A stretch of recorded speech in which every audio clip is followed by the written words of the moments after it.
Welcome to the big kickoff sports bar, the League of Ireland sports bar. I just had the perfect view of Nathan grooming his hair before he come on. It looks wonderful, Nathan. It looks wonderful. Oh man, it's this heat is killing everything. It's killing.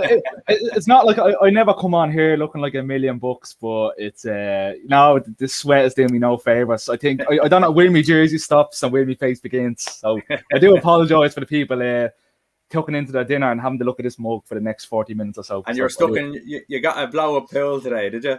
I did, yeah. My missus legged it out to Aldi. Just getting some basics. So I thought about basics, water, ice cream, this, the same stuff that two young free people living together do pick up. Now, came home with a paddling pool, and that was it. That was the day was done. We had all these plans, to do all these productive things, but now, like two grown children, we just blew it up, filled it with water, and that was it. I was happy enough. Do you know what? I was very tempted to even do the live show from the paddling pool. Well, that's the next one. All right, next to Heatwave, we get you're in the pool. Okay. Well, listen, it was FAI Cup first round tonight. It's on over the weekend. There's a few games, of course, because of the European games, which we'll talk about soon. But because of the European games, there's games on the Saturday and Sunday.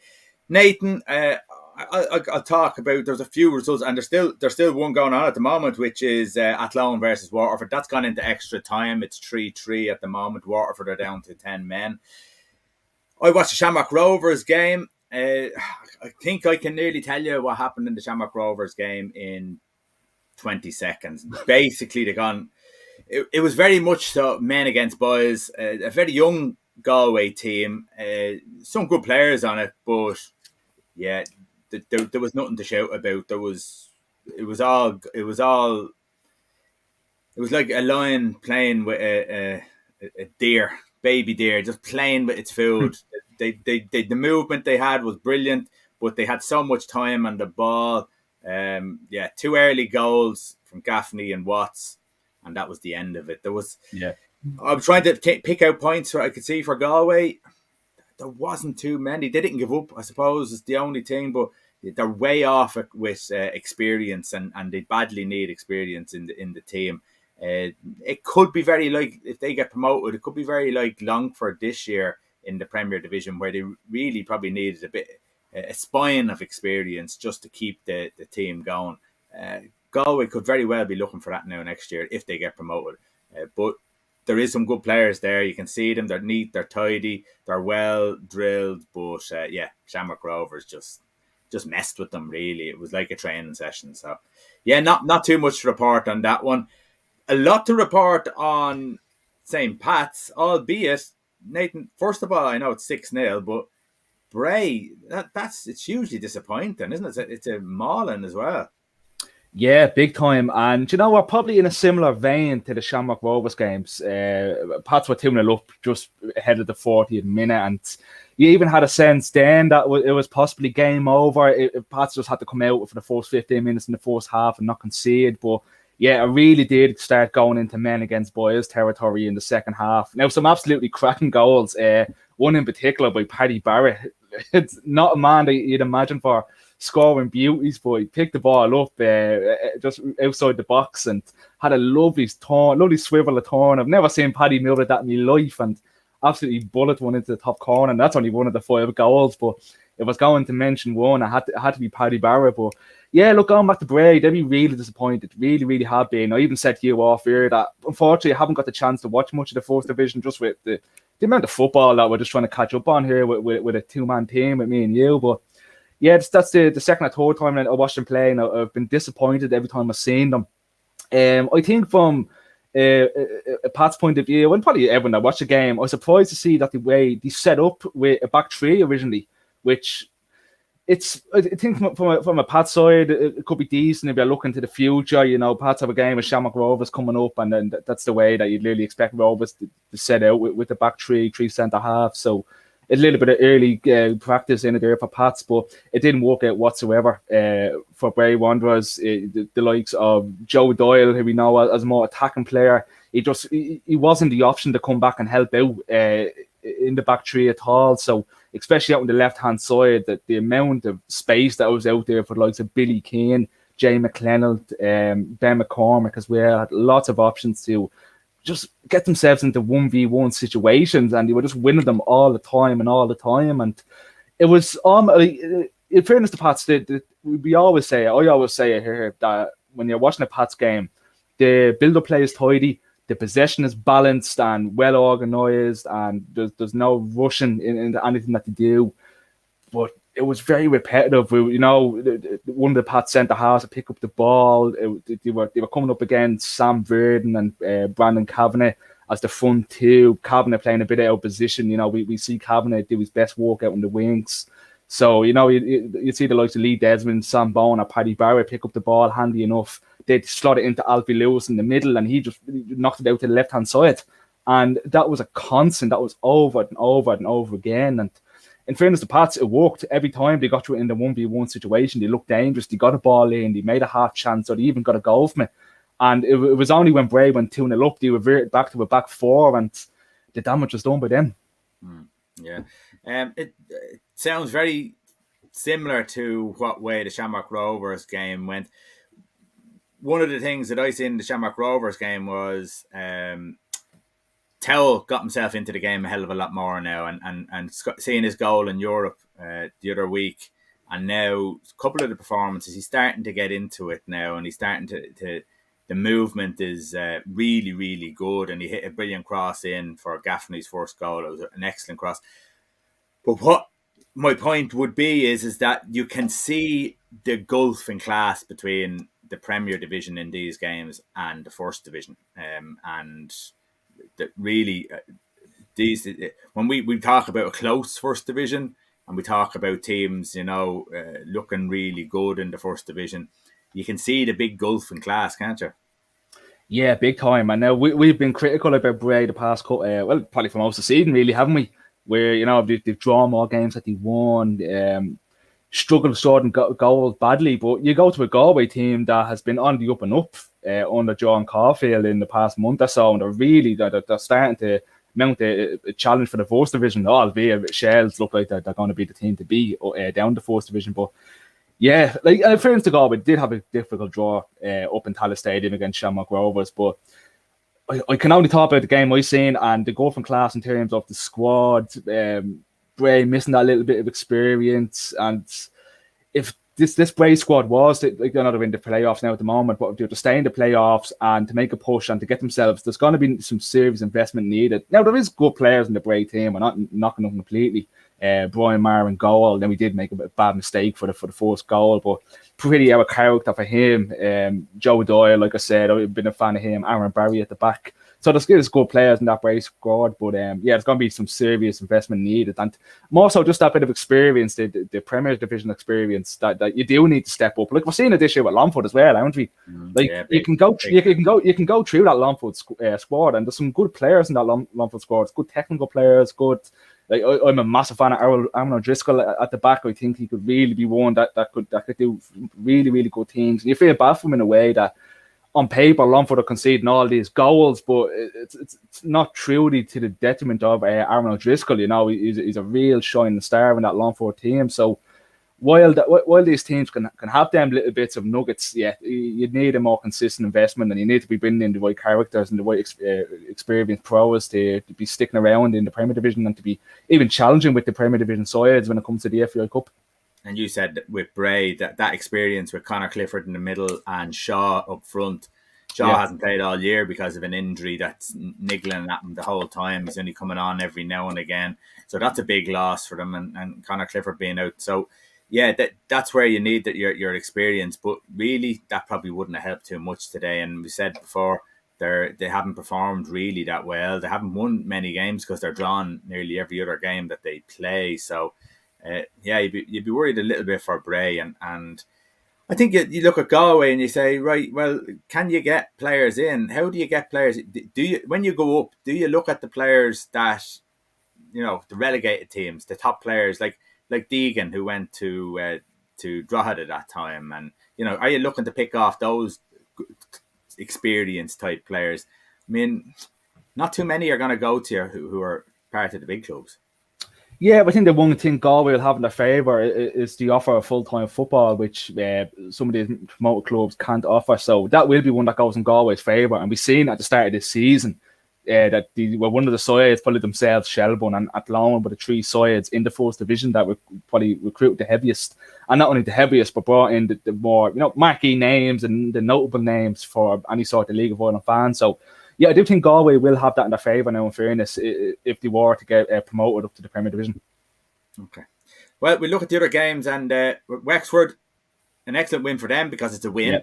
3-0 against Cavan Teely. You look at Kilnamanagh against Kevins, Maynooth and Malahide. So that's the Leinster Senior League teams taking on each other. 4-0 to Maynooth, 4-1 to Kilnamanagh. So that sees them through, and they're going to hope to get a big draw in the next round. And at the moment, it's 3-3, and I'm still looking. It's 114 minutes gone, still 3-3 in extra time with Athlone and Waterford. So we'll keep an eye on that one as well. Nathan, before we go on to the European games, just today it was announced that Dundalk are in the planning process, I suppose, of building a Category 3 stadium at Oriel Park. Is that right? Yeah, look, we like you said, we only seen it today that Dundalk are now they're welcoming the establishment of a stadium and a facility redevelopment group. I'm sure we can all sit here and say how badly it's needed. Me and you, in particular, I know we've been critical enough of Oriel Park, and not only Oriel Park, but probably the standard of the facility of grounds around the league themselves. And not from trying to knock the league, but as lovers of the league, we just want to see everything improve, don't we? And Nathan, when you see your team, which I mean the league's team, the champions, go into Europe and they're playing out of Oriel Park, it's an eyesore. You've got to be blunt and honest about it, And it's nearly a favour for the league that they have to go to Tallaght. Yeah, big time, because it is though, isn't it? When you're representing the league, when you go to these European games, that's what it is. It's a representation of the league, and it as much as we hate saying, these sort of big European games, they do bring in eyes from outside the league and fans that normally wouldn't come down to these games. And when you see the state that the likes of Oriel Park is in, it's going to be difficult to attract people down. And I know myself, even I've only ever been into the away ends of Oriel Park, and it's probably behind Ballybuffet. It's the worst away ground in the country. So yeah, badly needed. But in fairness, look to Dundalk. Me and you, I think anybody that does something similar to what we do, we've railed them for what's been going on in the club this year, and it's been horrendous. It's been comical to watch at times, some of the decisions being made. But if you look at this and you look at the establishment of the 903 supporters membership club, these are two positive steps in the right direction. We've been on here loads, knocking Peak 6 and knocking some of the signs we brought in and the results, and rightfully so. Some of the decision making that's been baffling, but yeah, they're two positive steps going forward. And look, I'll always look at these sort of things, and as good as it is, they'll need to start getting plans rolling now. They need to start getting showing where the effort's going to go, and releasing plans and releasing what they're going to be doing going forward and how it's going to be funded and this and that. So yeah, it's a small positive step, but I'd imagine it is going to be a long road ahead to really start seeing something come together at Oriel Park. Yeah, and we've discussed Dalymount before, Nathan. Yeah, it just shows, because we're talking about stadiums, it just shows with the European games being a sellout. 8,000 people in the next game. Was it 4,000 or 6,000? I can't remember what it was. 4,000, I think, in the original game that was played at the Aviva. And we talked about this, that it's what is it? It's 6,000 all-seater stadium at Dalymount. It's just not good enough. If the league is going to progress, you're going to get bigger crowds. Bows can fill that stadium. There's no problem filling that stadium. For league games, big league games, they'll fill it. Absolutely no problem. And if the league wants to progress, so why do you think that Bows are settling for a 6,000? Is it just to get a stadium up and going and to make it look like they have something going, instead of pushing them a little bit harder and trying to get that 10,000, which was originally supposed to be? I think the worry is that, isn't it, that Dublin City Council will, if Bohemians start throwing up arms and saying, no, we want 10,000, they'll say, oh, well, forget it then, I think it was a funded project by Bows themselves. You could see a bit more push and a bit more, like really, really gone for that 10,000 mark. And I agree with you. Like, all you have to do was look at that game in the Aviva Stadium, the upcoming European game. The 8,000 allocation was sold out in, 90 minutes or something. So the want is there, and we'll always get people. I'm not one on the whole of building, they'll come. It's not that simple. But if you look at a team like Bohemians, the numbers are there. You just have to look at their season ticket holder numbers, their membership club numbers, and it is a club. I'm not going to say on the rise. Bohemians is one of the most famous clubs in League of Ireland history, but it's definitely, it's a club that, it's coming around in terms of the stuff that the work that they do in the community. I think it's one of the best in the league, probably behind Sligo Rovers. The two of them are a model club of how they incorporate the community into everything that they do. So, yeah, I think for me, it purely does go down to the Dublin City Council and the fact that the council more so, they're eyeing up the project, not in terms of developing the league and developing the stadium. They want to regenerate the area around Dalymount Park, and that seems to be the real push behind it. And again, we talked about the whole Save Talca Park campaign and all that debacle, and a lot of the money and a lot of the questions seem to come back to the area itself and not Dalymount Park, but the revamping the surrounding area. Yeah, so it's kind of leading on to Dundalk, because they're getting a Category 3 stadium. Well, hopefully that's what they're going to get. The minimum capacity of its Category 3 is 4,500, I think. And I'm just thinking, I hope they don't go down the route of looking to just get a 6,000-seater stadium. They're the champions. They get a good following. They should be looking at, again, all clubs should be looking at boosting the capacity of their stadiums. Because if we want this league to grow and we want people to come and see it, well, then we have to have the facilities ready for those people to come and see it. 10,000 is not far-fetched. 20,000 is far-fetched. 15,000 is far-fetched, I think. But 10,000 isn't. That's probably the higher echelons of what we can get as a league, over the next maybe 15 years or so, depending on some big money deal coming in from Sky or something like that. But we don't see that happening. So, yeah, I really do think that first of all, I think the fans should put pressure on the club. I think they should put pressure on the county council. I just think they should put a lot of pressure on, because I think that there's more there. And especially with Dundalk being, champions time and time again. These are teams that are representing us in Europe. So you do want, it's different. Cabinteely, okay, we understand that. Yeah. Cabinteely hasn't got the fan base. These clubs have the fan base. So, get the stadium that makes sense, I think, anyhow. So it'll be interesting to see how that one works out. Albeit, Nathan, the European adventures this week, well, they were quite interesting and quite positive. Yeah, they were, weren't they? I suppose we start off with the Bohemians one even. The one started off earlier on in the day. I thought it was a reasonable draw for both. I thought it was one that I think I've said in the podcast that I would have expected them to get through over the two legs. But yeah, brilliant for them. Ross Tierney popping up with a goal in the 11th minute. And when you're playing away from home, especially now with Bows, and they have such a big, the 8,000 fans now waiting for them to play in the Aviva Stadium next week, you just want them to take something to that game, don't you? Because we see the difference that I made in the last outing in the Aviva. The atmosphere was fantastic. You could really feel the energy back. And I was actually watching the game, and it was probably the first League of Ireland game I watched, and it felt normal and it felt right. And even now, we're watching some of the games this evening, and still a little bit of strangeness about it, isn't it? You see fans dotted out and with the masks on and whatever, like that. We're not saying that's a good and a bad thing, but yeah, seeing the amount of people that were at the Bows game, it was really, really good to see. And like, in fairness to the crowd you're playing, do the Langas. That's how we're pronouncing it. Do the Langa. Yeah, I think I'm happy enough with that one. Like, we've seen them in the group stages in the Europa League twice. They played in the 18-19 Europa League group stages in Group F with I think it was Olympiacos, AC Milan, Real Betis. They were in the 2019-2020 Group A with Seville, Apoel, and Quarberg. I think it was the Azerbaijani side.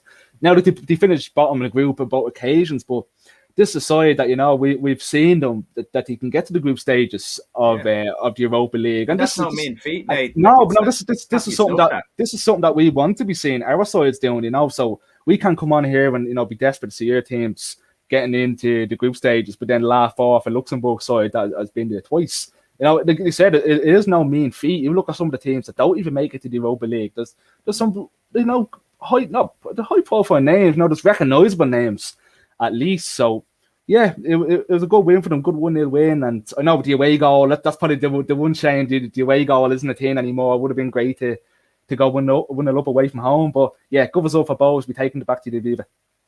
And their performance at home against that Icelandic team, the 4-0 victory, that was one of the finest performances I've seen in a long time in Europe. Probably since the Dundalk,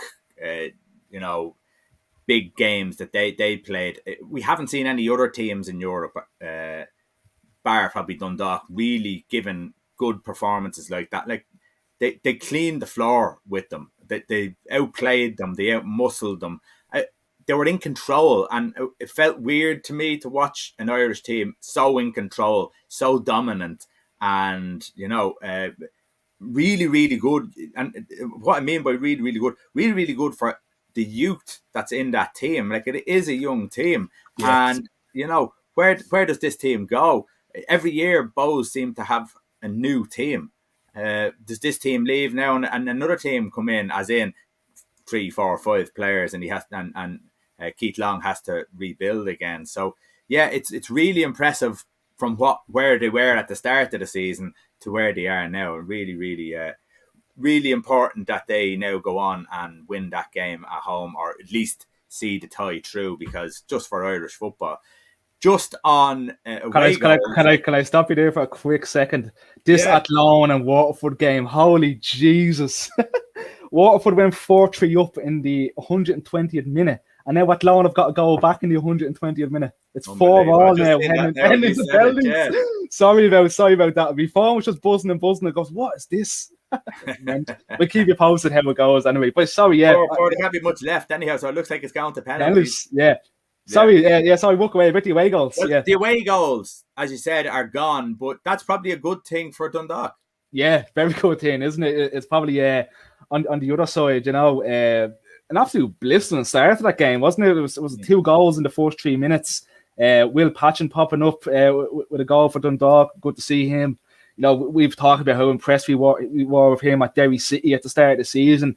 Probably one of the type of players that Dundalk need, like you've seen the junior has gone off now. So yeah, Will Patchen is definitely a better replacement for the likes of junior. Macmillan then again just on the half an hour mark. So yeah, it is good for them. And again, it's a tie that I don't know if I'm being too optimistic just being a League of Ireland fan, but I thought it was a tie that was winnable for Dundalk. Even on the podcast, I talked about how Levedita, Talon, they faced a fair few Irish teams in the past. We've seen them facing Bows in the Champions League in the early 2000s, played Drogheda in the Champions League in 2008, Cork in the Europa League, and even Dundalk in the Europa League back in 2018. And they've only beat one Irish side in 5 meetings. So I know you could spread them out. These games will all spread out over the past 15 years or so, and even more than that. But yeah, I thought it was a winnable tie for them, and it's probably just as well. Well, not just well, probably a shame for Dundalk that away goals aren't in the team, because it would have been a big boost for them. But yeah, it's oh no, sorry, it would be a shame because it's in Tallaght. Yeah, I was looking there, because Tallaght Stadium, my hair was melted because Dundalk and Tallaght. I wonder where you were going. It's like, so the dog, yeah. That swim pool. Yeah. Oh, that's gonna be. Yeah, the old son has the brain frazzled. But no, it probably is a good sign for Dundalk that away goals aren't in the team. But yeah, it's all open for them, and it's definitely you've seen with this Dundalk team over the years that going away from home has never phased them, so it shouldn't really phase them this time either. And with the away goals not a thing, they can go there knowing that they just have to go and sneak a win here. It doesn't make a difference what score it is. So there's a different mindset in this game. If there were 2-2, 2 away goals, it's a completely different game plan. Yeah, definitely. It really is. Now, look, not to take away from Talon, that the top of the table in the Estonian top tier, it's the 17 games in and they're sitting pretty on 43 points. So it is going to be a difficult task. And I think I've even seen that they're unbeaten in the past 5 or 6 league games, the best defensive record in the league. So going there will be difficult for Dundalk. But yeah, this is a Dundalk team that's we're seeing starting to turn things around. There be the past 5 or 6 games or so. They've only gotten beaten once against Shamrock Rovers, and you can't really hold too much against them. Rovers have been looking pretty good this season. Probably not the way they did last year, but yeah, it's got to be difficult. It really is for Dundalk. Like I was saying to you, I don't know if it was on the what show we were talking about, but again, I thought it was a reasonable ask to see Dundalk get through to the next round, but it is going to help that the away goal rule isn't a team from the first leg. Like you said, it sort of takes a little bit of a pressure off, doesn't it? They don't have to come out all guns ho and just go in for the kill straight away. Yeah. Okay, Cove looking for a new manager. This came out on Wednesday night. We didn't see it when we were recording our podcast. I don't know. Again, maybe we both had too many cocktails and but missed it. But yeah, completely. They need a new manager, and is there reasons behind it, Nathan? It's a strange one, wasn't it? I don't know about you. I found it a very strange one. Stuart Ashton leaving Cove Ramblers. He's been there since the summer of 2019. I think what I found strange was the timing of it.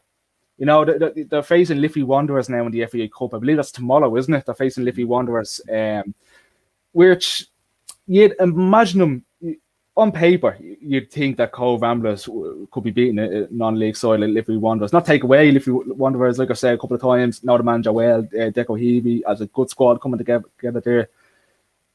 But yeah, very strange timing. What I did see was sort of being linked to the decision was obviously with Cove being a part-time club, and like many, Stuart Ashton is trying to balance his managerial role at Cove and a full-time job elsewhere.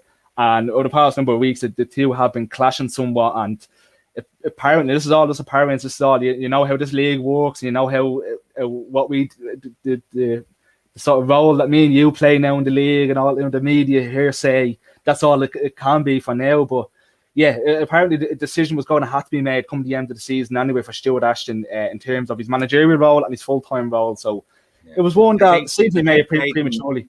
I think you can't manage a League of Ireland team if you have a job in the FAI. And this was something that was brought up. I think he would have had to finish at the end of the season, one way or the other. So I think he was going to have to make a decision. The results weren't going their way. So, probably the decision was made easier for Bill O'Leary down there. But I think that's definitely one of the reasons there. Jim has no idea what's going on at Cove. A very strange I thought decision. So. Yeah, I thought so. I know you talk about the results. Like they've been patchy. The results haven't been outright bad over the past couple of months. Look here. The last game they beat Cabinteely, then they lost 2, then they beat Wexford, then they got beaten by Treaty, then they went 2 wins in the bounce. So it hasn't been outright disastrous. It's been patchy at best. Now I know their league position isn't the best. They're in 8th place now. They're not really close to the playoff positions. You look at the teams like Athlone and Bray ahead of them. The squad depth and the facilities. You couldn't imagine them really making a real push for the playoffs. But I don't think anybody did realistically coming into the start of the season. So, I do agree with Jim. I thought it was a strange decision in terms of the timing, and I thought he would have even held out till the end of the season with Stuart Ashton because you chatted with Stuart before, Roy, didn't you, on the show? If you check back on the League of Ireland, the Big Kickoff League of Ireland show on YouTube. Don't forget to subscribe. Yeah, he was talking on that, and in fairness to him, he didn't want to be asked about it because seemingly everyone was asking him the question about that situation. So there was no doubt that was the pressure that was being put on. He probably got sick and tired of being asked the question, but there was no doubt that was it. But yeah, I mean, I think Cove have big ambitions. Talking to the chairman, Bill O'Leary, they've big ambitions to push on. They want to get out of the shadow of Cork City, and I think it's their centenary year next year. I think it is. Yeah, I think So it is. Yeah, they really want to, make that not just one step forward. Though the problem is that to make 2 or 3 steps forward, because yes, Cork City are down there at the moment. Cork City are struggling with them at the moment. But if you want to be seen as a success, you have to be in the Premier Division, and they have 2, 3 big steps to make before they make that. yeah, definitely, it really is. There were again, coming back to even the recruitment at the start of the season, there was a lot of Munster senior players, wasn't it? And there were 1 or 2 of them have walked out, the ship in with a couple of goals. Yeah, they're a side that they find themselves in a really difficult First Division season and a really difficult First Division table that's going to be that way for the next couple of years. Nathan, could they be looking at it? Because you've just mentioned the Munster Senior League players, and we talked about this with Treaty. That's all they were left with nearly was Munster Senior League players, the odd sprinkle of League of Ireland experience. Could they be looking at Treaty and going, oh, hold on a second, Treaty here are not handing out any cash at all, and they're really pushing nearly for promotion, and we're scraping the barrel here. And could that have worked against them? Yeah, and Treaty are showing, aren't they, that it can be done. We even had a chat before, even going back to Wexford, about how Wexford will struggle with the likes of facilities and the budget, and are they possibly not using the Leinster Senior League correctly to their advantage, because there is a host of talent in those leagues. So, yeah, it's definitely something that can't be done. I wonder, look, anytime you see a manager leaving, the question is who's going to come in and replace him. It's a big call to make for Cove. I'm not too sure. Instantly, the little fanboy inside me went, return of the Rodfather maybe, but I think that was just a little bit of a joke. Just you getting excited, isn't it? Yeah, I think I just want the documentary back. That's all I want. Jim says it puts more pressure on Colin Healy at City. I think he's probably under a lot of pressure at the moment, anyhow, is he? Yeah, I think so. I know where Jim's coming from, but you have the City rivalry and this and that. But yeah, I would have thought Colin was under massive pressure already, sitting second bottom in the table. If it wasn't for Wexford, they'd be rock bottom. With just the Wexford side, it is what it is. Yeah, I would have thought Colin was under massive pressure. There was, even before the start of the season, there was talk of getting back up to the Premier Division in the first go. I think me and you both disagree with that. We thought he would have struggled this year. Now, I didn't think they would have struggled this badly. I thought, a battle for the playoff position would have been realistic. But yeah, look, if you look at the squad that Cork had, a lot of us talked about they had younger squad coming up and it's going to take time. At the start of the season, you still had the likes of Dylan McGlade, Corey Gallivan, Keane Coleman, players that have played in the Premier Division. So he's under pressure, even if Stuart Ashton is in that Cove job or not. Yeah. Okay, we're going to leave it there. That's the League of Ireland. Oh, get score. We can't go. Oh, yeah. No, we can't. What score is it? We're going to sit here till the penalties are finished. Do they give you the penalties? They don't give you the penalties, do they? No, this isn't the They do. Oh, do they? Yeah, Waterford have yeah, 4 goals to 1 on the penalty. So Waterford are through. So that's something positive for Waterford when they were down to 10 men. And what a game, though. What a game. What a game that seemed to be, wasn't it? And even before the game, there was something. It seemed like at Athlone, they announced Glenn McCauley as a sign. That's a very, very good sign for Athlone. He scored 2 penalties and scored a penalty actually in the penalty shootout as well. Glenn got a hat-trick. Fair play, Glenn. Glenn was the one that got the late goal in extra time. So Glenn McCauley scored a hat-trick on his debut and scored a penalty as well. So, no. And Waterford announced the sign of Greg Halford. We would have seen him playing in the Premier League with the likes of Wolves. He scored in the 90th minute. So a lot of debutants popping up with big moments already on the debuts. Yeah, interesting. Just before we finish, what do you make of having to pay an extra £5 to watch these games? I think my missus thought I had to pay an extra 50 quid with my reaction. I ran down to get me. I jumped on quickly. I was like, the match starting in a few minutes. I jump on, have a look. Clicked on. I goes, why is it not working? And I ran down to get my card, and I was like, ridiculous. What? An extra £5 I had to pay for this game. An extra £5. She's like, get over yourself.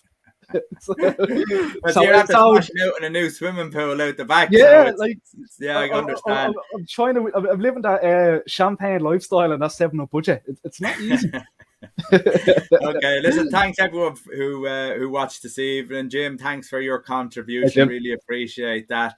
We hope to see you again next week, and keep an eye out on the Big Kickoff League of Ireland show channel on YouTube. We will be throwing up all sorts of different videos up there. Thanks very much for your time.